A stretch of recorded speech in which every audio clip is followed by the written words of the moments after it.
한국의 핵 확산 위협에 결국 미국이 훈련 금지령까지 내렸습니다. 일각에서는 현재 한국인들이 구금되어 있는 이유도 한국을 압박하기 위한 것이 아닐까 추측되고 있는데요. 도대체 미국이 훈련 금지까지 내리며 두려워하는 이유가 무엇인지 바로 알아보겠습니다. 채널 멤버십 가입으로 감동 필름을 응원해주세요. 그날 오전 펜타곤 3층 국방부 회의실에서 말로 표현하기 힘든 불길한 기운을 느꼈습니다. 20년 넘게 이곳에서 근무하면서 이런 분위기는 처음이었어요. 회의실 긴 테이블 주변에 앉은 장성들의 표정이 평소와 달랐거든요. 뭔가 중대한 결정이 내려질 것 같은 긴장감이 공기 중에 떠다니고 있었습니다. 밀러 국방장관이 자리에 앉으며 첫 마디를 꺼냈을 때 저는 귀를 의심했어요. 한국을 납작하게 눌러야 한다. 동맹의 주인은 미국임을 각인시켜라. 장관의 목소리는 차갑고 단호했습니다. 옆에 앉아있던 태평양 사령부의 데이비스 대장이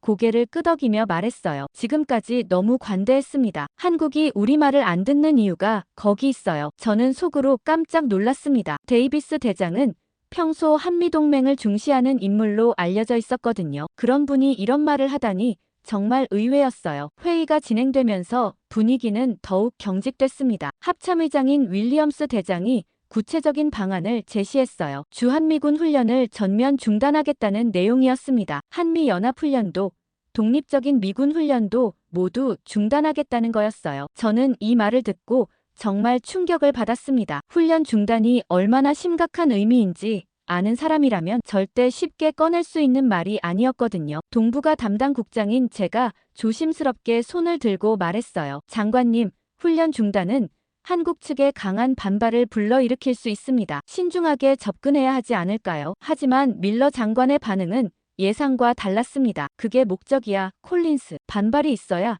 그들이 누가 주인인지 깨닫는 거지. 회의실 분위기가 점점 이상해지고 있었어요. 평소 신중했던 장성들이 하나둘씩 강경론에 동조하기 시작했습니다. 해군작전부장인 브라운 중장이 말했어요. 한국 해군이 요즘 너무 건방져요. 독자적인 작전을 하겠다고 나서고 있잖아요. 이번 기회에 확실히 선을 그어줘야 합니다. 공군 참모차장인 토마스 중장도 거들었어요. 공군도 마찬가지예요. 한국 공군이 우리 승인 없이 독자적인 훈련 계획을 세우고 있더라고요. 이건 동맹 체계를 무시하는 행위죠. 저는 점점 불안해지기 시작했습니다. 이 사람들이 정말 한미동맹의 현실을 이해하고 있는 건가 싶었어요. 한국군의 독자성 증대는 자연스러운 현상이었는데 이를 도전으로 받아들이고 있었거든요. 회의 후반부에 더욱 충격적인 발언이 나왔습니다. 정보부장인 존슨 중장이 말했어요. 한국 정부 내부에서도 반미 정서가 확산되고 있다는 첩보가 있습니다. 이번에 강력하게 대응하지 않으면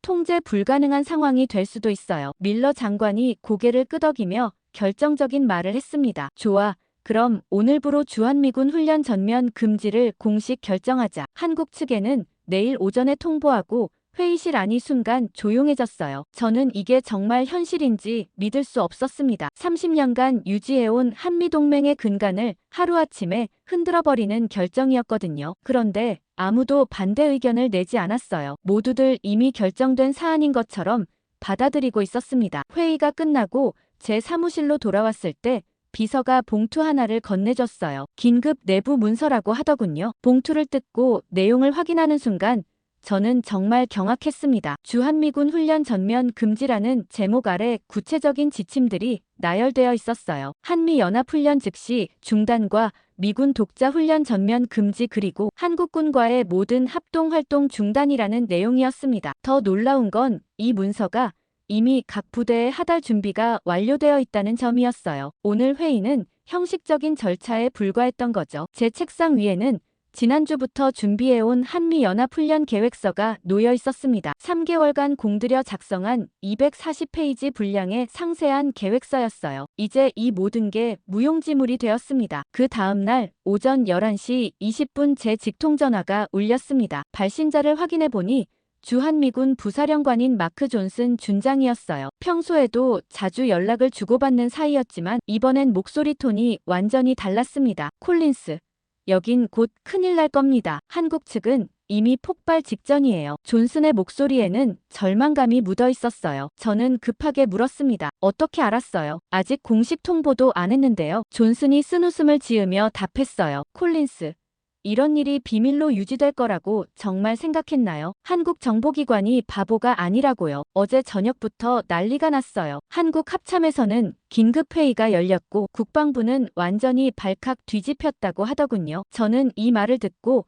머리가 복잡해졌습니다. 우리가 예상했던 것보다 훨씬 빠르게 상황이 돌아가고 있었거든요. 존슨이 계속 말했어요. 한국군 고위 간부들이 완전히 분노했어요. 어떤 장군은 이건 선전포고나 다름없다고 하더라고요. 또 어떤 분은 미국이 우리를 완전히 무시하고 있다며 강력한 대응을 주문했다고 해요. 제가 지금까지 본 한국군 반응 중에서 가장 강력한 것 같아요. 저는 존슨에게 구체적인 상황을 더 물어봤습니다. 정확히 어떤 반응들이 나오고 있나요? 존슨이 한숨을 쉬며 설명했어요. 한국 국방부에서는 주한미 군사령부와의 모든 협의 일정을 취소했어요. 오늘 예정되어 있던 작전회의도 내일 예정된 물자보급 논의도 모두 연기되었다고 하더군요. 더 심각한 건 한국군이 독자적인 대응 훈련을 검토하고 있다는 겁니다. 우리 없이 말이에요. 이 말을 듣는 순간 저는 정말 심각한 상황이라는 걸 깨달았어요. 한국군이 독자 훈련을 시작한다면 이건 단순한 항의가 아니라 관계 단절의 신호였거든요. 점심시간에 국방부 내부 보고서가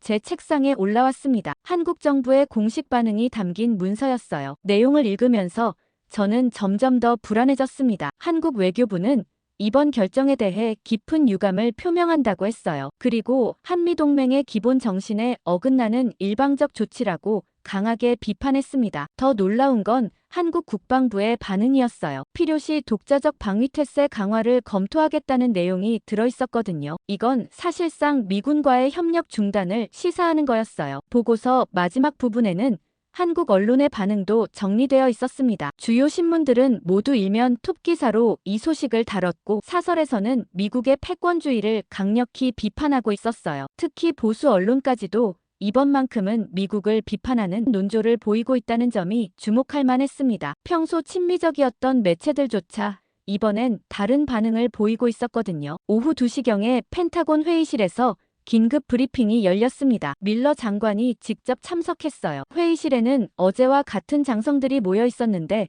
분위기는 완전히 달랐습니다. 한국의 강력한 반발 소식이 전해지자 몇몇 장성들의 표정이 굳어져 있었거든요. 데이비스 대장이 먼저 입을 열었어요. 예상보다 강한 반응이네요. 하지만 이 정도는 충분히 예상 범위 아니었습니다. 시간이 지나면 진정될 거예요. 하지만 윌리엄스 합참의장의 반응은 달랐어요. 한국군이 독자 훈련을 검토한다는 건 우려스럽습니다. 이게 계속되면 동맹 체계 자체가 흔들릴 수 있어요. 밀러 장관은 여전히 강경한 입장이었습니다. 우린 그들을 통제한다. 한국이 우리 없이 뭘 할 수 있겠어요. 결국 돌아올 수밖에 없을 겁니다. 저는 이 말을 듣고 정말 답답했어요. 장관들이 한국의 현실을 제대로 파악하지 못하고 있다는 느낌이 들었거든요. 한국은 예전의 한국이 아니었어요. 경제력도 군사력도 상당한 수준에 올라와 있었는데 여전히 옛날 관점으로 보고 있었습니다. 그날 저녁 늦게 또 다른 전화가 걸려왔어요. 이번에는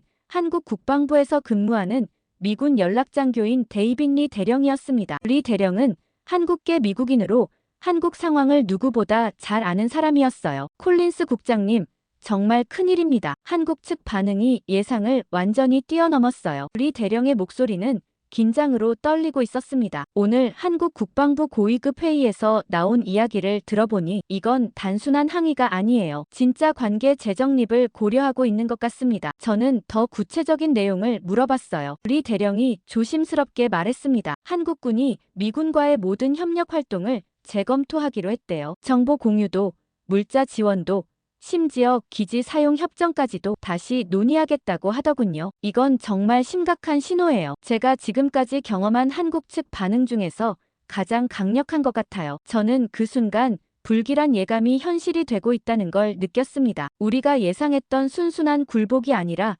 정면 대응이 시작되고 있었거든요. 하지만 워싱턴의 고위층들은 여전히 낙관적이었어요. 과연 이런 인식 차이가 어떤 결과를 가져올지 정말 걱정되기 시작했습니다. 다음 날 오전 CIA 동부가 분석팀의 케이트 워커 박사가 제 사무실로 급하게 찾아왔습니다. 손에는 두툼한 파일 봉투를 들고 있었고 표정이 상당히 심각했어요. 콜린스 국장님, 긴급히 보고드릴 내용이 있습니다. 중국 관련해서요. 워커 박사는 15년간 중국 군사 동향을 분석해온 최고 전문가였습니다. 그런 분이 이렇게 다급하게 찾아온 건 처음이었어요. 봉투에서 꺼낸 위성 사진들을 보는 순간 저는 깜짝 놀랐습니다. 중국 남해함대 소속 항공모함 산둥함이 평소와는 완전히 다른 위치에 있었거든요. 하이난 기지를 떠나 대만 동쪽 해역으로 이동하고 있었어요. 워커 박사가 설명했습니다. 3일 전부터 움직임을 포착했는데 이상합니다. 평소 훈련 패턴과 완전히 달라요. 더 중요한 건 함께 움직이는 함정들의 규모가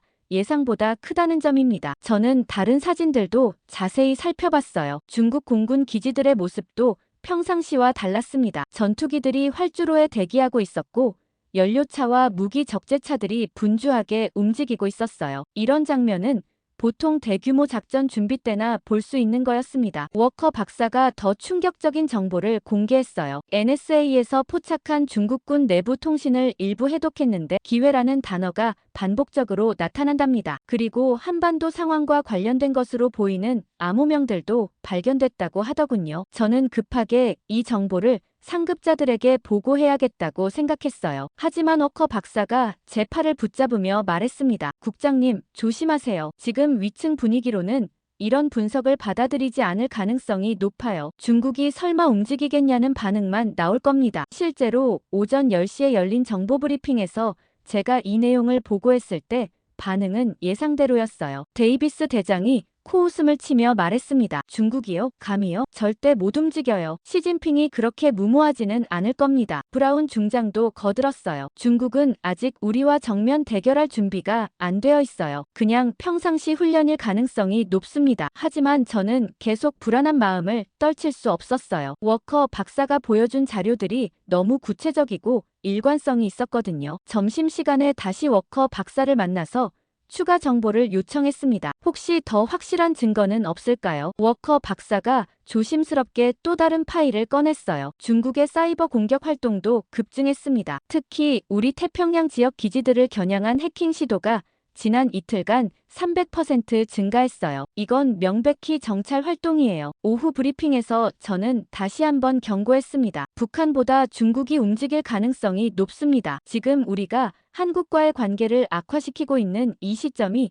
중국에게는 절호의 기회거든요. 하지만 윌리엄스 합참의장이 단호하게 말했어요. 콜린스 국장, 과도한 분석은 금물이야. 중국은 절대 그런 모험을 하지 않을 거야. 우리가 너무 예민하게 반응하면 오히려 중국에게 잘못된 신호를 보내는 거라고. 존슨 정보부장도 비슷한 반응이었어요. 중국의 군사 동향은 우리가 계속 모니터링하고 있습니다. 현재로서는 특별한 위협 징후는 없다고 봅니다. 저는 정말 답답했어요. 이 사람들이 중국을 너무 얕보고 있다는 생각이 들었거든요. 그날 저녁 워커 박사에게서 또 다른 연락이 왔습니다. 중국군의 통신량이 또 급증했어요. 그리고 일부 해독된 내용을 보니 한반도 상황 변화에 대한 언급이 계속 나오고 있답니다. 특히 미한 관계 악화를 기회로 본다는 내용이 반복적으로 나타나고 있어요. 저는 이 정보를 들으면서 정말 소름이 돋았습니다. 중국이 정말로 우리의 한국과의 갈등을 이용하려 하고 있다는 확신이 들었거든요. 하지만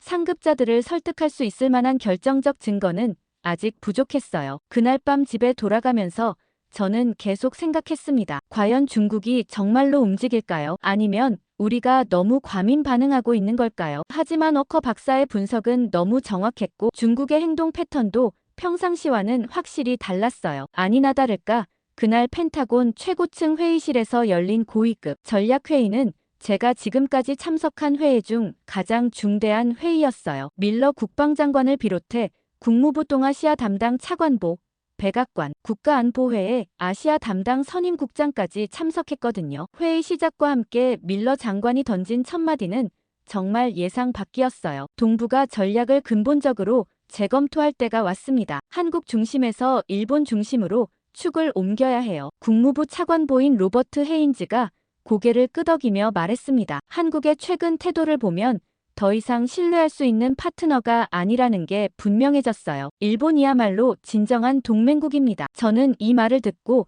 정말 어이가 없었어요. 한국의 태도라는 게 결국 우리가 일방적으로 훈련을 중단시킨 것에 대한 정당한 반발이었는데 이를 신뢰 문제로 돌리고 있었거든요. 백악관 선임국장인 제니퍼 클락이 구체적인 방안을 제시했어요. 일본을 동북아 안보의 핵심 축으로 세우고 한국은 보조적 파트너로 격화시키는 겁니다. 주일미군을 대폭 증강하고 반대로 주한미군은 단계적으로 축소해 나가자는 거였죠. 데이비스 대장이 즉시 호응했습니다. 일본 자위대의 능력은 이미 입증되었어요. 최신 무기 체계도 보유하고 있고 더 중요한 건 우리와의 협력 의지가 확고하다는 점입니다. 반면 한국은 계속 독자 노선을 추구하려 하고 있어요. 저는 손을 들고 조심스럽게 의견을 제시했습니다. 장관님들, 하지만 지정학적으로 한국의 중요성은 여전히 크다고 봅니다. 북한과 직접 대치하고 있는 최전방 국가이고 중국 견제에도 핵심적 역할을 하고 있거든요. 하지만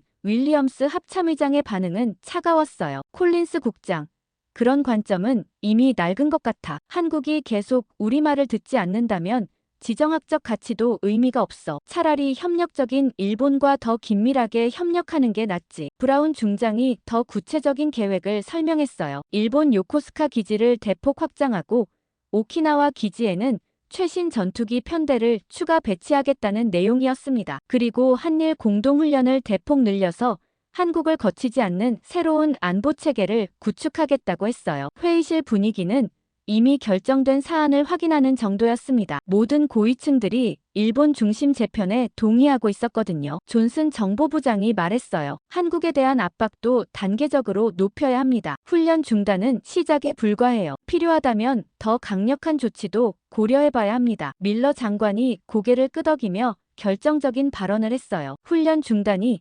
한국에게 좋은 교훈이 될 겁니다. 우리는 여전히 주도권을 쥐고 있어요. 한국이 원래 자리로 돌아오려면 우리 조건을 받아들일 수밖에 없을 거예요. 저는 이 말을 듣고 정말 불안해졌습니다. 이런 식의 압박이 과연 효과가 있을지 의문이었거든요. 오히려 한국의 반발만 더 키울 수 있다고 생각했어요. 회의 말미에 헤인즈 차관보가 덧붙였습니다. 일본 정부와는 이미 비공식 협의를 시작했어요. 아베 전 총리 측근들과 만나봤는데 매우 긍정적인 반응이었습니다. 일본은 더 큰 역할을 할 준비가 되어 있다고 하더군요. 그런데 이 대목에서 저는 뭔가 이상한 점을 발견했어요. 제가 받은 첩보팀 보고서에 따르면 일본의 실제 지원 능력은 생각보다 제한적이었거든요. 일본 자위대는 헌법상 제약 때문에 해외 작전에 참여하기 어려웠고 국내 여론도 군사적 역할 확대에 부정적이었어요. 더 중요한 건 일본의 방위비 지출이 GDP 대비 1% 수준에 머물러 있다는 점이었습니다. 한국의 2.8%와 비교하면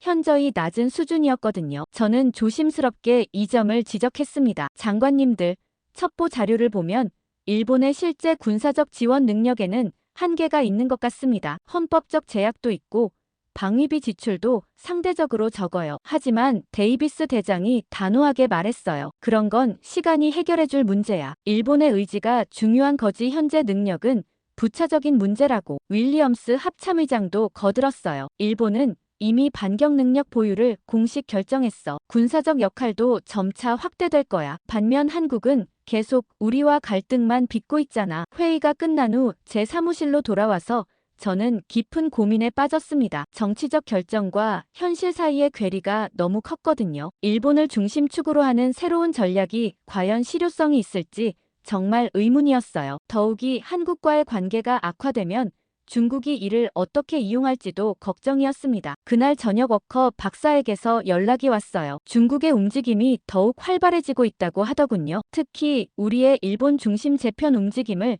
면밀히 관찰하고 있다는 정황이 포착됐다고 했어요. 저는 이 모든 상황이 중국에게는 절호의 기회가 되고 있다는 불길한 예감을 떨칠 수 없었습니다. 아니나 다를까 다음 날 새벽 펜타곤 지하 상황실에서 울려 퍼진 경보음에 잠에서 깨어났습니다. 비상 소집 연락을 받고 급히 달려왔는데 상황실 분위기가 심상치 않았어요. 대형 스크린에는 태평양 지도가 떠 있었고 하와이 근처에 빨간 점이 깜빡이고 있었습니다. 당직 장교인 마이클 브래들리 대령이 긴급 보고를 시작했어요. 하와이 카우아이 섬 서쪽 120마일 지점의 미군 전초기지가 미사일 공격을 받았습니다. 정확한 피해 규모는 아직 파악 중이지만 상당한 손실이 예상됩니다. 저는 이 말을 듣고 정말 믿을 수 없었어요. 중국이 정말로 움직였다는 뜻이었거든요. 워커 박사가 며칠 전부터 경고했던 일이 현실이 된 거였습니다. 실시간 위성 영상이 스크린에 나타났을 때 상황의 심각성을 제대로 깨달았어요. 연료 저장고에서 거대한 화염이 치솟고 있었고 활주로 일부가 파괴되어 있었습니다. 기지 내부는 완전히 혼란 상태였어요. 브래들리 대령이 계속 보고했습니다. 공격에 사용된 미사일은 중국의 DF-26으로 추정됩니다. 중거리 탄도미사일인데 사거리가 4,000km에 달해요. 중국 본토에서 직접 발사한 것으로 보입니다. 현장 통신을 청취해보니 상황이 더욱 심각했어요. 기지 사령관의 목소리가 스피커를 통해 들려왔습니다. 본부, 이쪽 상황 정말 심각해요. 연료 저장고 폭발로 전투기 절반이 운용 불가 상태고 활주로도 사용할 수 없어요. 대응 준비가 전혀 안 되어 있습니다. 한국군 지원이 절실히 필요해요. 이 말을 듣는 순간 저는 소름이 돋았습니다. 현장에서 한국군 지원을 요청하고 있는데 우리는 며칠 전 한국과의 훈련을 중단시켜버렸거든요. 정말 최악의 타이밍이었어요. 상황실로 밀러 장관과 주요 장성들이 속속 도착하기 시작했습니다. 윌리엄스 합참의장이 첫마디로 물었어요. 중국이 정말로 우리를 공격한 거야? 믿을 수 없는 일이네. 데이비스 대장도 당황한 표정이었습니다. 시진핑이 미쳤나? 이렇게 직접적으로 나올 줄은 몰랐는데. 워커 박사가 준비한 분석 자료를 보여주며 설명했어요. 중국은 우리의 한국과의 갈등을 이용해 동북아 균형을 바꾸려 하고 있습니다. 한미 관계가 악화된 지금이 절호의 기회라고 판단한 것 같아요. 특히 우리가 훈련을 중단시키면서 한국군과의 협력 체계가 약화된 점을 노린 것으로 보입니다. 밀러 장관이 급하게 물었어요. 현재 우리 대응 능력은 어느 정도야? 즉시 반격이 가능한가? 브래들리 대령이 어려운 표정으로 답했습니다. 솔직히 말씀드리면 현재 상황으로는 즉각적인 대응이 어렵습니다. 태평양 지역 전력이 분산되어 있고 특히 한국군과의 협력 없이는 효과적인 작전이 힘들어요. 이 말을 듣자 회의실 분위기가 싸늘해졌습니다. 그동안 한국 없이도 충분하다고 호언장담했던 장성들의 얼굴이 굳어 있었어요. 존슨 정보부장이 추가 정보를 보고했습니다. 중국이 이번 공격과 함께 대만 해협에서도 대규모 군사훈련을 시작했어요. 항공모함 2척이 동시에 움직이고 있고 공군기 200여 대가 대만 방공식별 구역에 진입했습니다. 이건 단순한 도발이 아니라 다층적인 전략적 공세예요. 더 충격적인 소식이 추가로 들어왔어요. 괌 기지에서도 미사일 경보가 발령됐다는 연락이었습니다. 다행히 실제 공격은 없었지만 중국 잠수함들이 괌 주변 해역에 출몰하고 있다는 정보였어요. 워커 박사가 지도를 가리키며 설명했습니다. 중국의 전략은 명확해요. 우리의 태평양 전력을 분산시키고 한국과의 갈등을 이용해 동북아에서 우리를 고립시키려는 거예요. 지금 상황에서는 한국군의 협력 없이는 효과적인 대응이 불가능합니다. 윌리엄스 합참의장이 화를 내며 말했어요. 그럼 일본은 뭐 하고 있는 거야? 우리가 일본 중심으로 재편한다고 했잖아. 일본 자위대의 지원은 못 받는 건가? 브래들리 대령이 조심스럽게 답했습니다. 일본 정부의 지원을 요청했지만 헌법상 제약 때문에 해외 작전 참여는 어렵다고 합니다. 후방 지원은 가능하지만 직접적인 군사행동은 국내 법상 불가능하다고 하더군요. 데이비스 대장이 당황하며 말했어요. 그럼 우리가 며칠 전까지 믿었던 일본의 역할 확대는 다 헛소리였다는 말이야? 현실적으로는 여전히 한국에 의존할 수밖에 없다는 거네. 상황실 분위기가 점점 무거워졌습니다. 그동안 한국을 압박하고 일본 중심으로 재편하겠다던 계획이 현실 앞에서 무력해지고 있었거든요. 밀러 장관이 결국 말했어요. 현재로서는 피해 복구에 집중하자. 그리고 중국의 추가 공격에 대비해야 해. 필요하다면 한국과의 관계도 재검토해봐야 할지 모르겠네. 저는 이 말을 듣고 씁쓸한 마음이 들었습니다. 불과 일주일 전까지만 해도 한국을 압박하고 굴복시키겠다던 사람들이 위기가 닥치자 한국의 도움을 생각하고 있었거든요. 하지만 이미 관계는 최악으로 치달아 있었고 한국이 우리의 요청을 순순히 들어줄지도 의문이었어요. 오전 내내 계속해서 나쁜 소식들이 들어왔습니다. 중국 해군이 남중국해 전역에서 대규모 훈련을 시작했고 북한도 갑자기 군사 동향을 보이기 시작했다는 정보였어요. 정말 사면초가의 상황이 되고 있었습니다. 저는 그 순간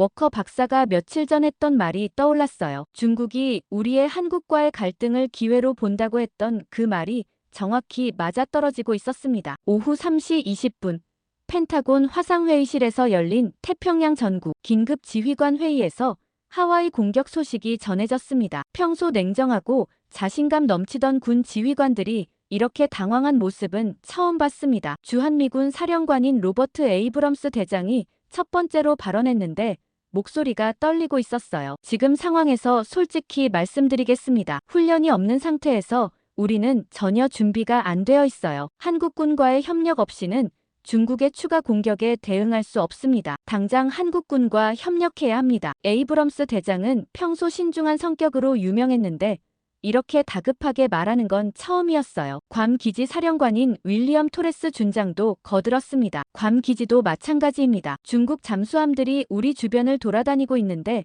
현재 전력으로는 대응이 불가능해요. 일본 자위대의 지원을 요청했지만 헌법상 제약 때문에 실질적 도움은 기대하기 어렵다고 하더군요. 윌리엄스 합참의장이 화상으로 연결된 에이브럼스 대장에게 물었어요. 일본군 지원은 정말 불가능한 거야? 며칠 전까지만 해도 일본이 더 큰 역할을 하겠다고 했잖아. 에이브럼스 대장이 쓴웃음을 지으며 답했습니다. 합참의장님, 현실과 정치적 수사는 다릅니다. 일본 자위대는 개별적 자위권 행사도 국내 논란이 큰 상황이에요. 집단적 자위권은 더더욱 어렵고요. 후방 지원 정도만 가능하다고 봐야 합니다. 최소한의 도움은 될 수 있다고 생각했던 제 판단도 완전히 틀렸어요. 태평양 공군 사령관인 마크 토드 대장이 더 구체적인 상황을 설명했습니다. 하와이 공격으로 우리 태평양 공군 전력의 30%가 운용 불가 상태입니다. 연료 저장 시설이 파괴되면서 즉시 출격 가능한 전투기는 절반으로 줄었어요. 이 상황에서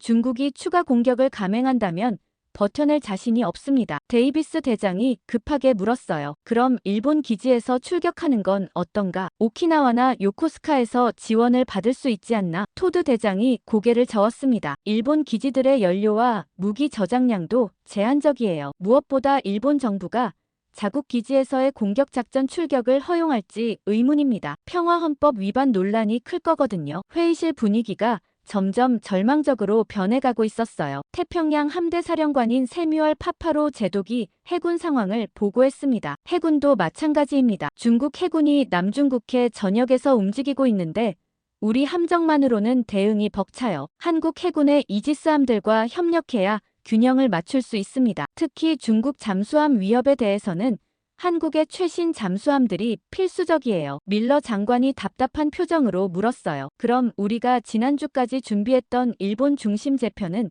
완전히 물거품이라는 말인가? 일본의 역할 확대는 불가능하다는 거야? 에이브럼스 대장이 솔직하게 답했습니다. 장관님, 정치적 희망과 군사적 현실은 다릅니다. 일본은 분명 중요한 동맹국이지만 현재 상황에서 즉각적인 군사적 지원을 기대하기는 어려워요. 반면 한국군은 이미 준비가 되어 있었는데 우리가 관계를 악화시켜버렸습니다. 존슨 정보부장이 더 나쁜 소식을 전했어요. 중국이 북한에도 압박을 가하고 있다는 정보가 들어왔습니다. 북한군이 비무장지대 인근에서 움직임을 보이고 있어요. 중국이 다방면 압박을 통해 우리를 궁지로 몰아넣으려는 것 같습니다. 이 말을 듣자 회의실이 완전히 조용해졌어요. 상황이 우리가 예상했던 것보다 훨씬 심각하다는 걸 모두가 깨달은 거였습니다. 토레스 준장이 마지막으로 결정적인 말을 했어요. 장관님들, 솔직히 말씀드리면 현재 상태로는 중국의 추가 공격을 막아낼 자신이 없습니다. 일본의 지원은 현실적으로 무력했고 우리 독자 전력만으로는 한계가 명확해요. 한국군 없이는 정말 어려워 보입니다. 윌리엄스 합참의장이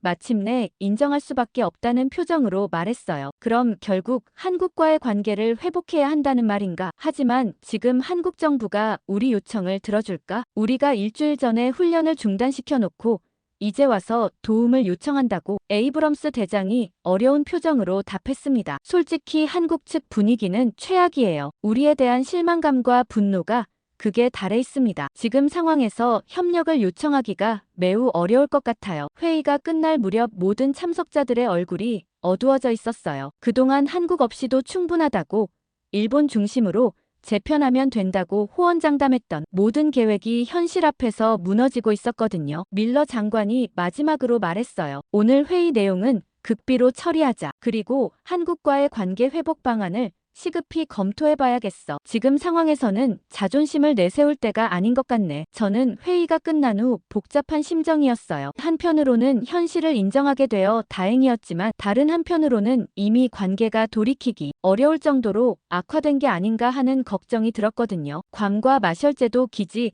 지휘관들과의 긴급 영상통신이 시작됐을 때 화면 속 지휘관들의 표정은 절망 그 자체였습니다. 마셜제도 콰절레인 기지 사령관인 데이빗 로메로 대령이 첫 번째로 상황을 보고했는데 목소리가 떨리고 있었어요. 본부, 여기 상황이 정말 심각합니다. 어제 중국 전투기들이 우리 방공식별 구역을 침범했는데 대응할 수 있는 전투기가 부족해요. 하와이에서 지원을 요청했지만 그쪽도 피해 복구 때문에 여유가 없다고 하더군요. 괌 기지의 토레스 준장이 더 구체적인 피해 상황을 설명했습니다. 중국 잠수함들이 계속 우리 주변을 배회하고 있어요. 대잠 작전을 펼치고 있지만 현재 전력으로는 모든 해역을 커버하기 어려워요. 일본 자위대의 지원을 요청했지만 결과적으로는 거의 도움이 안 되었습니다. 윌리엄스 합참의장이 화상으로 물었어요. 일본 지원이 어떻게 무력했다는 거야? 분명히 후방 지원은 가능하다고 했잖아. 토레스 준장이 쓴웃음을 지으며 답했습니다. 후방 지원이라고 해봤자 연료와 식량 보급 정도예요. 실제 전투에서는 전혀 도움이 안 돼요. 더 중요한 건 일본 정부가 자국 기지에서 출격하는 우리 전투기의 공격 임무를 제한하고 있다는 겁니다. 방어 작전은 허용하지만 공격 작전은 안 된다고 하더군요. 저는 이 말을 듣고 정말 허탈했어요. 며칠 전까지만 해도 일본이 더 큰 역할을 하겠다고 했는데 막상 위기가 닥치니 재앙만 가득했거든요. 로메로 대령이 더 절망적인 상황을 보고했습니다. 최소한의 도움이라도 될 거라고 생각했던 일본의 지원마저 현실적으로 무력해요. 우리가 정말 필요한 건 즉각적인 전투 지원인데 일본은 그걸 줄 수 없어요. 헌법상 제약 때문에 집단적 자위권 행사도 국내 논란이 심하다고 하더라고요. 펠라우 기지의 존 워커 중령이 추가로 보고했어요. 중국 해군이 우리 보급선을 노리고 있어요. 어제 보급선 하나가 중국 구축함의 위협을 받았는데 호위할 전력이 부족했습니다. 이런 식으로는 기지 운영 자체가 어려워질 것 같아요. 데이비스 대장이 급하게 물었어요. 그럼 현재 상황에서 얼마나 버틸 수 있다고 보는가? 추가 지원 없이 말이야. 토레스 준장이 침울한 표정으로 답했습니다. 솔직히 말씀드리면 일주일을 버티기 어려울 것 같습니다. 중국이 본격적인 공세를 시작하면 우리 전력만으로는 대응이 불가능해요. 일본군 지원은 현실적으로 무력했고요. 로메로 대령이 결정적인 말을 했어요. 지휘관님들, 정말 죄송하지만 솔직하게 말씀드리겠습니다. 한국군 없이는 버틸 수 없습니다. 한국의 이지스함들과 KF-21 전투기들의 지원이 절실해요. 하지만 지금 한국과의 관계를 생각하면 밀러 장관이 어려운 표정으로 물었어요. 한국군 지원이 그렇게 중요한가? 우리 독자 전력으로는 정말 어려운 건가? 워커 중령이 단호하게 답했습니다. 장관님, 한국군의 해상 전력은 세계 수준이에요. 특히 대잠 작전 능력은 우리와 비교해도 뒤지지 않습니다. 더 중요한 건 한국이 지리적으로 중국과 가장 가까운 곳에 위치해 있다는 점이에요. 중국 해군의 움직임을 실시간으로 감시하고 대응할 수 있는 건 한국뿐입니다. 존슨 정보부장이 추가 정보를 제공했어요. 중국이 북한까지 움직이게 하고 있어요. 북한군이 휴전선 인근에서 포병 전력을 이동시키고 있다는 정보가 들어왔습니다. 이렇게 되면 우리는 정말 사면초가 상황이에요. 토레스 준장이 마지막으로 절규하듯 말했어요. 본부, 우린 정말 준비가 안 되어 있어요. 일본군 지원은 현실적으로 무력했고 우리만의 힘으로는 한계가 명확합니다. 한국군의 즉각적인 지원 없이는 중국의 다음 공격을 막아낼 자신이 없어요. 회의 화면을 통해 보이는 기지 지휘관들의 표정은 정말 절망적이었어요. 평소 자신감 넘치던 군 지휘관들이 이렇게 무력감을 드러내는 모습은 처음 봤습니다. 윌리엄스 합참의장이 한숨을 쉬며 말했어요. 그럼 결국 한국과의 관계를 회복하는 수밖에 없다는 말인가? 하지만 우리가 일주일 전에 훈련을 중단시켜놓고 이제 와서 도움을 달라고 할 수 있을까? 로메로 대령이 조심스럽게 답했습니다. 현장에서 봤을 때 한국 측 분위기는 정말 나빠요. 우리에 대한 실망과 분노가 극에 달해 있어서 지금 상황에서 협력을 요청하기가 정말 어려울 것 같습니다. 데이비스 대장이 답답한 표정으로 물었어요. 그럼 우리가 지금까지 추진했던 일본 중심 제표는 완전히 실패작이었다는 말인가? 토레스 준장이 솔직하게 답했습니다. 정치적으로는 의미가 있을지 모르겠지만 군사적으로는 현실성이 없었어요. 일본의 헌법적 제약과 국내 여론을 고려하면 즉각적인 군사 지원을 기대하기 어려워요. 반면 한국은 이미 모든 준비가 되어 있었는데 우리가 관계를 망쳐버렸습니다. 회의가 끝날 무렵 화면 속 지휘관들의 절망적인 표정이 머릿속에서 떠나지 않았어요. 그들의 마지막 요청은 명확했습니다. 한국군의 즉각적인 지원이 없으면 중국의 다음 공격을 막아낼 수 없다는 거였죠. 하지만 우리가 스스로 그 가능성을 차단해버린 상황이었어요. 백악관 서관 상황실에서 국가안보회의가 긴급하게 열렸습니다. 대통령이 직접 참석한 가운데 국무장관, 국방장관, CIA 국장까지 주요 안보팀이 모두 모였어요. 회의실 분위기는 어제까지와는 완전히 달랐습니다. 대통령이 첫마디로 물었어요. 현재 상황을 정확히 파악하고 싶다. 우리가 중국의 공격에 제대로 대응할 수 있는 건가? 밀러 국방장관이 어려운 표정으로 답했습니다. 솔직히 말씀드리면 현재 전력만으로는 중국의 추가 공격을 막기 어려운 상황입니다. 태평양 지역 기지들의 피해가 예상보다 크고 일본의 지원도 제한적이어서요. 국무장관인 앤토니 블링컨이 추가로 설명했습니다. 일본 정부와 긴급 협의를 했지만 헌법상 제약 때문에 직접적인 군사 지원은 어렵다고 합니다. 후방 지원 정도만 가능하다는 입장이에요. 대통령의 표정이 어두워졌어요. 그럼 우리가 지난주까지 추진했던 일본 중심 재편은 실효성이 없다는 말인가? 윌리엄스 합참의장이 조심스럽게 답했습니다. 장기적으로는 의미가 있겠지만 현재 위기 상황에서는 즉각적인 도움을 받기 어려운 게 현실입니다. 그보다는 한국과의 관계 회복이 더 시급해 보입니다. 이 말이 나오자 회의실이 순간 조용해졌어요. 대통령이 날카롭게 물었습니다. 한국, 우리가 일주일 전에 훈련을 중단시켜놓고 이제 와서 도움을 요청하자는 건가? 그들이 받아들일 것 같나? CIA 국장인 윌리엄 번즈가 한국 상황을 브리핑했어요. 현재 한국 정부와 국민들의 대미 감정은 최악 상태입니다. 훈련 중단 결정에 대한 분노가 극에 달해 있고 일부에서는 한미동맹 자체를 재검토해야 한다는 목소리도 나오고 있어요. 하지만 동시에 중국 위협에 대한 우려도 커지고 있는 상황입니다. 밀러 장관이 덧붙였습니다. 현장 지휘관들의 보고를 종합해보면 한국군의 협력 없이는 중국의 다음 공격을 막기 어려울 것 같습니다. 특히 한국의 해상 전력과 공군력이 절실히 필요한 상황이에요. 대통령이 한숨을 쉬며 물었어요. 그럼 한국에 어떻게 접근해야 하나? 우리가 먼저 사과해야 하는 건가? 블링컨 국무장관이 신중하게 답했습니다. 공식적인 사과보다는 상황의 심각성을 설명하고 협력을 요청하는 방식이 좋을 것 같습니다. 한국도 중국 위협을 우려하고 있으니 공동 대응의 필요성을 강조하는 거죠. 오후 1시경에 한국 정부에 보낼 협력 요청 문서 초안이 작성되었습니다. 저도 문서 작성에 참여했는데 내용을 보면서 복잡한 심정이 들었어요. 불과 일주일 전까지 한국을 압박하겠다던 사람들이 이제는 협력을 요청하고 있었거든요. 문서의 핵심 내용은 이랬습니다. 중국의 공격적 행동에 대한 공동 대응이 필요하다는 것, 한미동맹의 중요성을 재확인한다는 것, 그리고 상호 협력을 통해 지역 안정을 도모하자는 내용이었어요. 하지만 문서 어디에도 우리의 일방적 훈련 중단에 대한 사과나 반성은 담겨 있지 않았습니다. 오후 3시에 문서가 한국 측에 전달되었고 저녁 7시에 한국 정부의 답변이 왔습니다. 답변을 읽는 순간 회의실 분위기가 싸늘해졌어요. 한국 대통령의 입장이 명확하게 표현되어 있었거든요. 일방적 훈련 중단은 미국이 선택한 길입니다. 신뢰가 무너진 상황에서 협력할 수 없습니다. 진정한 동맹 관계 회복을 원한다면 먼저 미국의 일방주의를 재검토해야 할 것입니다. 대통령이 문서를 읽고 나서 물었어요. 이게 거부 의사인가? 아니면 협상 여지를 남겨둔 건가? 번즈 CIA 국장이 분석했습니다. 완전한 거부는 아닌 것 같습니다. 조건부 협력 의사로 해석됩니다. 하지만 우리가 먼저 양보할 것을 요구하고 있어요. 블링컨 장관이 추가로 설명했어요. 한국 측에서 비공식 채널을 통해 전해온 메시지를 보면 협력 가능성은 있습니다. 다만 우리가 일방적 결정을 철회하고 동등한 파트너십을 인정해야 한다는 조건이 있어요. 밀러 장관이 급하게 말했어요. 시간이 없습니다. 중국이 추가 공격을 준비하고 있다는 정보가 계속 들어오고 있어요. 빨리 결정해야 합니다. 대통령이 두 손으로 얼굴을 감싸며 말했어요. 정말 아이러니하네. 우리가 한국을 압박하려다가 오히려 우리가 궁지에 몰렸군. 윌리엄스 합참의장이 조심스럽게 제안했습니다. 훈련 중단 결정을 철회하고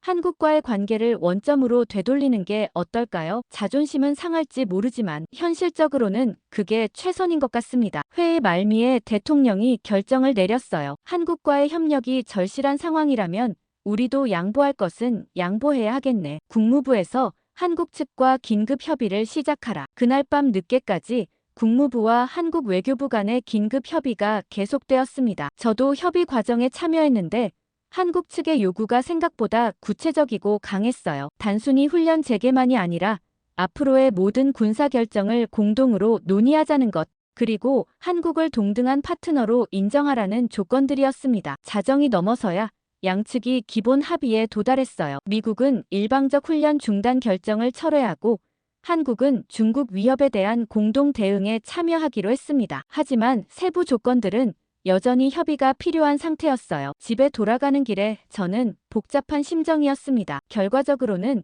한국과의 협력을 회복하게 되어 다행이었지만 이 모든 위기가 우리의 오만함에서 시작되었다는 사실을 부인할 수 없었거든요. 다음 날 서태평양 전초기지들로부터 올라온 피해 보고서들을 읽으면서 저는 상황이 얼마나 절망적인지 다시 한번 깨달았습니다. 하나같이 참담한 내용들이었어요. 웨이크섬 기지 사령관인 제임스 화이트 대령의 보고서가 가장 충격적이었습니다. 연료 저장고 3개 중 2개가 완전히 파괴되었고 활주로 복구에도 최소 2주가 소요될 예정이라고 했어요. 더 심각한 건 기지 병력의 사기가 땅에 떨어졌다는 점이었습니다. 화이트 대령이 직접 작성한 현장 상황 보고를 읽어보니 정말 처참했어요. 병사들은 공포와 혼란 속에서 제대로 된 대응을 하지 못하고 있다고 했습니다. 특히 젊은 병사들 중에는 패닉 상태에 빠진 경우도 있었다고 하더군요. 미드웨이 기지의 상황도 마찬가지였어요. 로버트 존스 중령의 보고에 따르면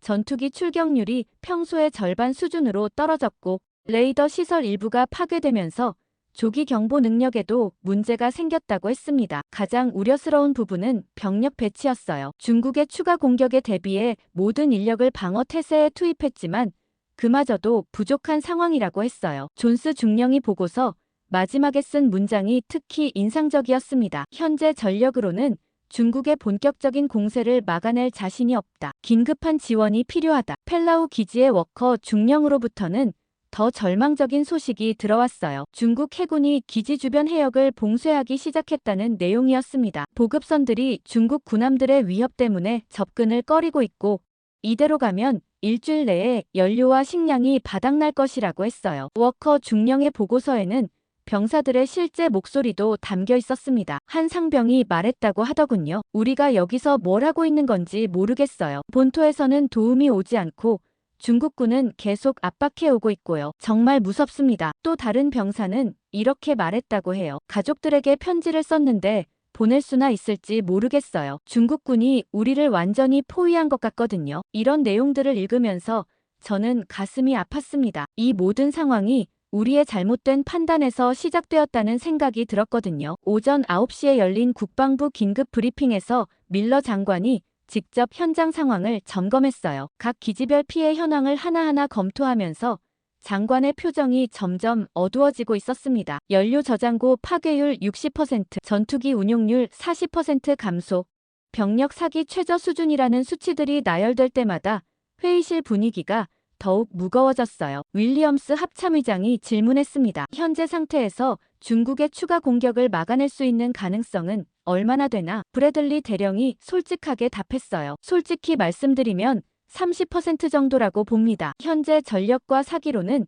중국의 본격적인 공세를 막기 어려울 것 같아요. 데이비스 대장이 답답한 표정으로 물었어요. 그럼 긴급 증원은 어떤가? 본토에서 추가 전력을 파견할 수 있지 않나? 하지만 토드 공군대장의 답변은 절망적이었습니다. 증원 전력을 파견한다 해도 중국 해군의 봉쇄 때문에 접근 자체가 어려워요. 더 중요한 건 증원 전력이 도착하기 전에 현재 기지들이 버틸 수 있느냐는 문제입니다. 존슨 정보부장이 추가 정보를 제공했어요. 중국이 북한을 통해 우리에게 압박을 가하고 있어요. 북한군이 휴전선 인근에서 대규모 포병 훈련을 시작했다는 첩보가 들어왔습니다. 이건 명백히 우리의 관심을 분산시키려는 전략이에요. 밀러 장관이 한숨을 쉬며 말했어요. 정말 사면초가 상황이네. 동시다발적으로 압박을 받고 있는 상황에서 우리 전력만으로는 버티기 어렵겠어. 그때 워커 박사가 추가 분석 자료를 제시했습니다. 중국의 전략을 보면 장기전을 고려하고 있는 것 같지 않아요. 단기간에 우리를 굴복시키려 하고 있습니다. 특히 우리와 한국의 관계가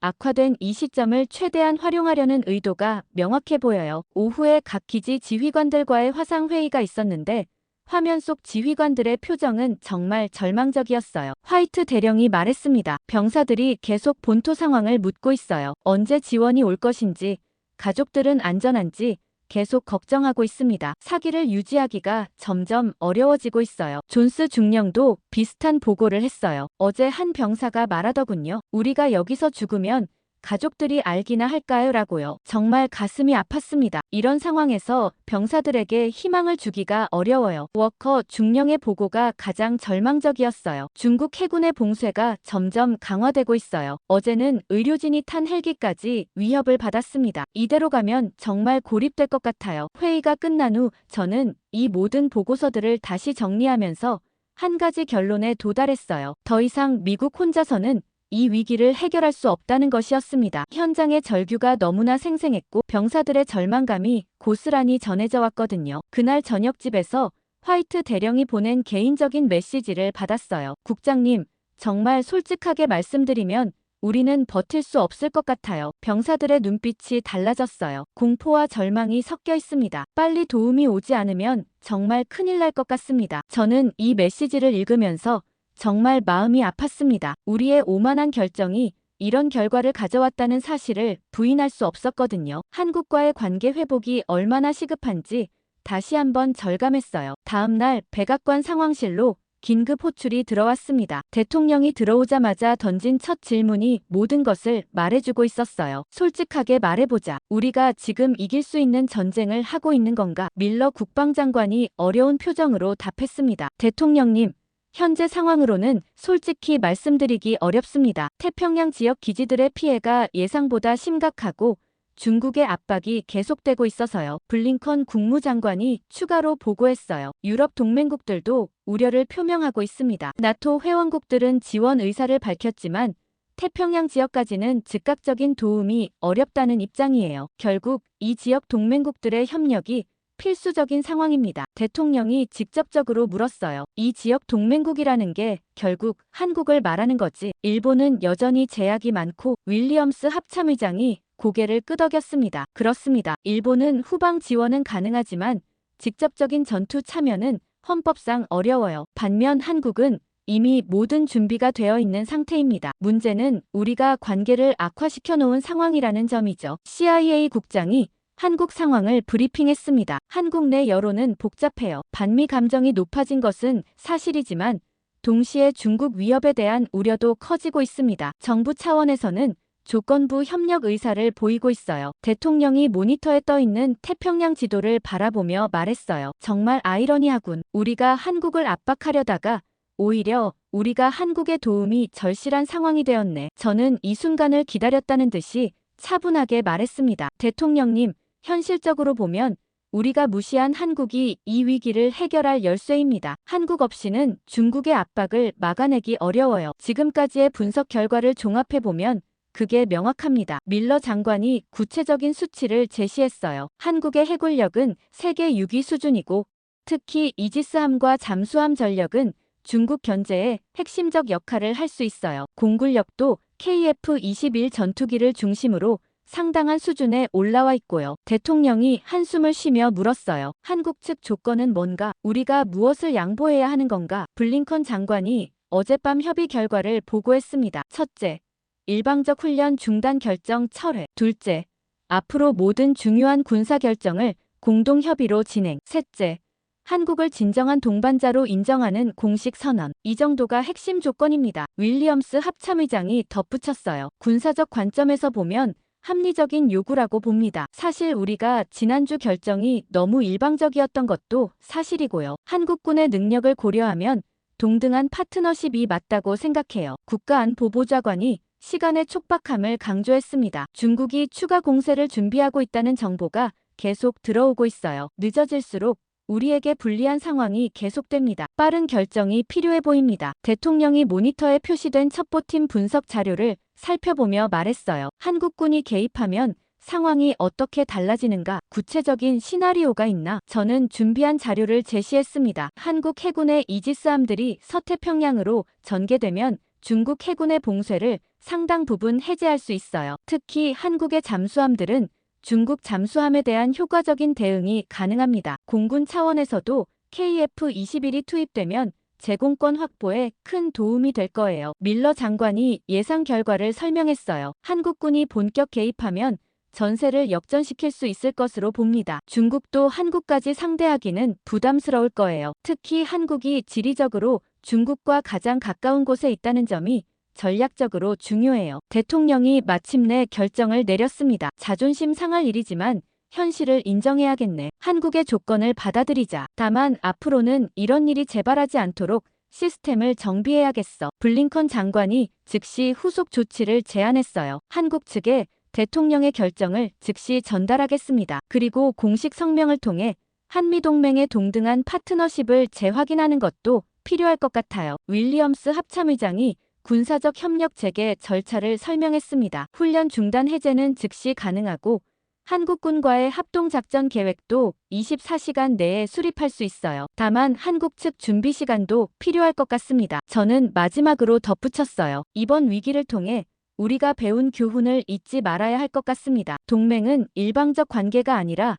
상호 존중에 기반해야 한다는 점 말이에요. 한국 같은 동맹국을 압박하려 할 때 나타날 수 있는 결과를 우리가 직접 경험했으니까요. 대통령이 고개를 끄덕이며 회의를 마무리했어요. 맞는 말이야. 앞으로는 더 신중하게 접근해야겠어. 일단 한국과의 관계부터 정상화하자. 그날 저녁 8시에 한국 측에 대통령의 결정이 전달되었고 9시에 한국 정부의 긍정적 답변이 왔습니다. 조건부이긴 했지만 협력 재개에 합의했다는 내용이었어요. 저는 이 소식을 들으면서 안도감과 함께 복잡한 심정이 들었습니다. 결과적으로는 좋은 방향으로 흘러가고 있지만 이 모든 위기가 우리의 오만함에서 시작되었다는 사실은 변하지 않았거든요. 앞으로는 정말 조심해야겠다는 생각이 들었어요. 다음 날 오전 서울에서 전달된 극비 문서를 받아든 순간 저는 정말 안도감이 밀려왔습니다. 한국 합참의장 명의로 작성된 이 문서에는 한국군의 조건부 개입 결정이 담겨 있었어요. 문서를 읽으면서 한국 정부가 얼마나 신중하게 결정을 내렸는지 알 수 있었습니다. 한국 대통령은 국가안보회의를 통해 다음과 같은 조건하에 미군 지원을 결정했다고 했어요. 첫째, 향후 모든 군사작전에 대한 공동계획 수립. 둘째, 동등한 파트너십에 기반한 지휘체계 구성. 셋째, 작전 종료 후 한미동맹 관계의 근본적 재정립. 이런 조건들이었는데 사실 우리 입장에서는 모두 받아들일 수 있는 것들이었어요. 오전 10시에 한국해군작전사령부에서 긴급 상황 브리핑이 전달되었습니다. 한국 해군이 서태평양으로 전력을 투입한다는 내용이었어요. 세종대왕급 이지스함 3척, 충무공 이순신급 구축함 6척, 그리고 잠수함 4척이 즉시 출동 준비에 들어갔다고 했습니다. 특히 잠수함의 어뢰 공격 능력이 중국 해군 견제에 핵심적 역할을 할 것이라고 분석됐어요. 한국 공군의 움직임은 더욱 신속했습니다. KF-21 보람의 전투기 24대가 괌 기지로 전개되기로 했고 F-35A 스텔스 전투기 12대도 추가 지원에 나서기로 했어요. 한국 공군 참모총장이 보낸 메시지를 보니 우리에 대한 실망감은 여전했지만 중국 위협에 대한 우려가 더 컸다는 걸 알 수 있었습니다. 중국의 공격적 행동을 방치할 수 없다. 한미 간 갈등은 있지만 지역 안정이 우선이다라는 내용이었어요. 오후 1시경에 들어온 현장 보고는 정말 놀라웠습니다. 한국 해군이 중국 항모 전단의 보급선을 성공적으로 차단했다는 소식이었어요. 한국의 214급 잠수함이 중국 보급함을 추적하여 경고 사격을 가했고 중국 함정들이 후퇴했다는 내용이었습니다. 현장 지휘관인 김준호 함장의 무전 내용이 생생하게 전해졌어요. 중국 보급함의 접근 중지 경고, 한국 해군 잠수함이다. 즉시 항로를 변경하라. 중국 측이 응답하지 않자 김함장이 다시 경고했습니다. 최종 경고다. 10초 내에 항로 변경하지 않으면 어뢰 발사한다. 결국 중국 보급함이 항로를 바꿨고 중국 항모 전단의 작전 지속 능력에 타격을 입혔다는 보고였어요. 한국 공군의 활약도 인상적이었습니다. KF-21편대가 괌 상공에 도달한 후 즉시 중국 전투기들과 조우했는데 뛰어난 기동성으로 중국기들을 압도했다고 했어요. 한국 공군 조종사들의 무전을 들어보니 정말 자신감이 넘쳤습니다. 여기는 태극편대, 중국기 4대 확인, 교전 준비 완료. 중국기들이 먼저 후퇴를 시작했고 한국 전투기들이 괌 기지 상공의 제공권을 장악했다는 보고였어요. 가장 인상적인 것은 병사들의 사기 변화였습니다. 한국군이 도착한 후 미군 병사들의 표정이 완전히 달라졌다고 현장 지휘관들이 보고했어요. 웨이크섬의 화이트 대령이 보낸 메시지를 보니 정말 감동적이었습니다. 한국 해군이 도착한 후 우리 병사들의 얼굴에 다시 미소가 돌아왔습니다. 오랜만에 승리할 수 있다는 희망이 생겼어요. 한국군 장병들과 우리 병사들이 함께 작전을 펼치는 모습을 보니 이게 진정한 동맹이구나 하는 생각이 들었습니다. 괌 기지의 토레스 준장도 비슷한 보고를 보냈어요. 한국 공군이 도착하자마자 상황이 완전히 바뀌었어요. 중국기들이 더 이상 우리 상공에 접근하지 못하고 있습니다. 특히 KF-21의 성능이 예상을 뛰어넘었어요. 중국의 J-20보다 기동성이 뛰어나다는 게 현장에서 확인됐습니다. 오후 4시에 들어온 종합 상황 보고를 보면서 저는 정말 놀랐어요. 한국군이 개입한 지 불과 몇 시간 만에 전세가 완전히 바뀌었거든요. 중국 해군은 보급선 차단으로 작전 지속에 어려움을 겪고 있었고 공군은 한국의 KF-21 때문에 제공권을 포기할 수밖에 없었어요. 더 중요한 건 중국군의 사기가 떨어지고 있다는 정보였습니다. 중국군 내부 통신을 감청한 결과 한국군의 개입을 예상하지 못했던 중국 지휘부가 당황하고 있다는 내용이 포착됐어요. 저녁 7시에 중국 외교부에서 공식 성명이 발표되었습니다. 지역 정세 안정을 위해 모든 군사 활동을 중단하고 대화를 통한 해결을 모색하겠다는 내용이었어요. 사실상 후퇴 선언이나 다름없었죠. 현장에서 올라온 마지막 보고를 읽으면서 저는 처음으로 마음을 놓을 수 있었습니다. 한국군과 미군이 함께 작전을 펼치는 모습이 정말 감동적이었다고 현장 지휘관들이 입을 모아 말했어요. 펠라우의 워커 중령이 보낸 메시지가 특히 기억에 남았습니다. 한국 해군과 함께 작전을 하면서 느낀 건데 이들의 전투 의지와 능력이 정말 대단해요. 우리가 왜 한국을 동맹으로 두고 있는지 다시 한번 깨달았습니다. 앞으로는 이런 파트너를 함부로 대해서는 안 되겠다는 생각이 들어요. 그날 밤 집에 돌아가면서 저는 복잡한 심정이었습니다. 결과적으로는 위기를 모면했지만 이 모든 과정에서 우리가 얼마나 많은 실수를 했는지 되돌아보게 되었거든요. 한국이 우리를 구했다는 표현이 과장이 아니었어요. 정말로 한국의 도움 없이는 이 위기를 넘기기 어려웠을 겁니다. 그날 밤 펜타곤에서 열린 내부 회의에서 저는 지난 2주간을 돌아보며 혼잣말을 했어요. 제국의 오만은 동맹을 무너뜨렸다. 하지만 위기를 통해 우리는 더 나은 관계를 만들 수 있었어. 이제 한국은 더 이상 보조 파트너가 아니야. 밀러 장관이 저에게 말했습니다. 콜린스, 이번 일을 통해 우리가 배운 교훈을 잊지 말자. 동맹은 일방적 관계가 아니라 상호 존중에 기반해야 한다는 점 말이야. 윌리엄스 합참의장도 거들었어요. 한국군의 능력을 제대로 인정하지 못했던 우리가 부끄럽네. 앞으로는 진정한 파트너로 대해야겠어. 저는 창밖으로 보이는 포토맥 강을 바라보며 생각했습니다. 2주 전만 해도 한국을 압박하겠다던 우리가 결국 한국의 도움으로 위기를 모면했어요. 그리고 그 과정에서 더 나은 동맹 관계를 만들 수 있었습니다. 정말 아이러니한 일이었지만 결과적으로는 좋은 방향으로 흘러갔다고 생각해요. 앞으로는 이런 오만함을 반복하지 말아야겠다는 다짐을 하면서 그날을 마감했습니다.